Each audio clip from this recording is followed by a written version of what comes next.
In a record-breaking year for early voting, some people are now asking, can you change your mind? Attorney Wendy Patrick joining us now to explain. Wendy, good morning. Happy 4 days before Election Day. Can you believe it is right around the corner? It's right. Okay, so I just heard a few minutes ago, was it Eric Richards that clarified that 1 million people just in San Diego have already cast their ballots already. 1 million people. That is unheard of, Wendy. That's right. And, you know, early voting of all years is really contested this year. You know, this used to be a done deal where people used to wait till Election Day. Remember, we used to check out our polling places, get our little I voted sticker.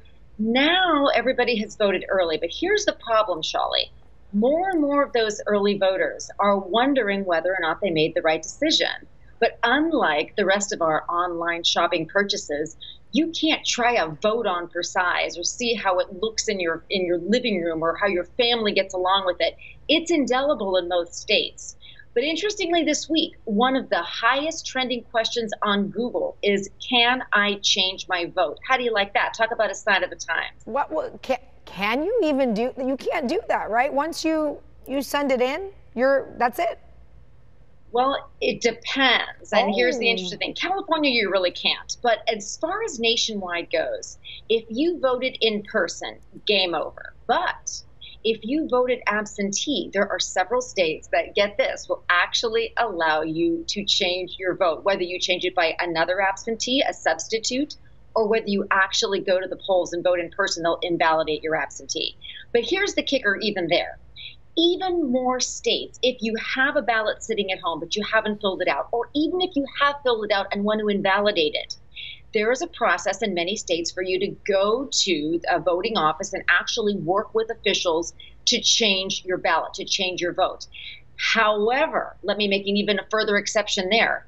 There are states that start counting votes immediately. You're out of luck if you're in one of those states. There's nothing you can do.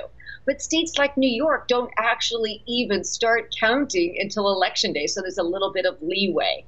So how do you like that for different rules for different states? The bottom line appears to be it was a pretty good question that was trending, because the answer seems to be there is some room to change your mind. And that makes me wonder, when you're talking about like the exception of the exception of the exception to the rule, and we're in a very exceptional election cycle this time, is that you're dealing with the pandemic. So people, for safety reasons, wanted to just get this done, fill out their ballot, send it off and be done with it. But if you did it too late, there was a worry, is it going to get in time? But you want to wait long enough to see, is anything going to happen? Is anything going to change? So, and I would have to guess, Wendy, that just makes things really complicated already in a very complicated process to begin with, to want to like change something on your ballot.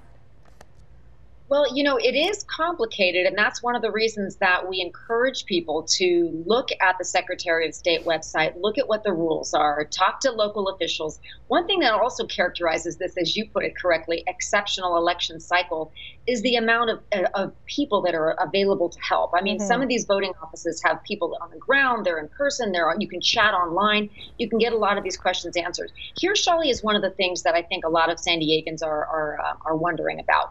They have their ballots, but they haven't filled them out yet. So they don't really know what to do with them. They want to make sure they're counted, but they don't know how to do that safely. Or God forbid, they started filling them out and they want to change their mind. There are so many answers to these questions available online. I would say this is such an important process that it is, even though we're 4 days out. Why not take the opportunity to become as educated as you can before you cast that vote? Because knowledge is power, and this is a very important election. So while among those states that allow you to so-called claw back your vote, there are plenty of people who are still waiting and gathering information first. And you want to be careful too. Like if you're waiting too long and you don't get that ballot postmarked at a certain time, or you don't get it back to the ballot box, like you've got to consider all those factors as well, right? You do, because we have not yet made Election Day a national holiday. So I suppose it's a benefit in a sense that there are many teleworkers who will have the flexibility for the first time in their lives to actually be able to get that ballot in. But you're right, if you're worried about it, there's no reason to put it in the mail if you know about an alternative where you can actually turn it in person.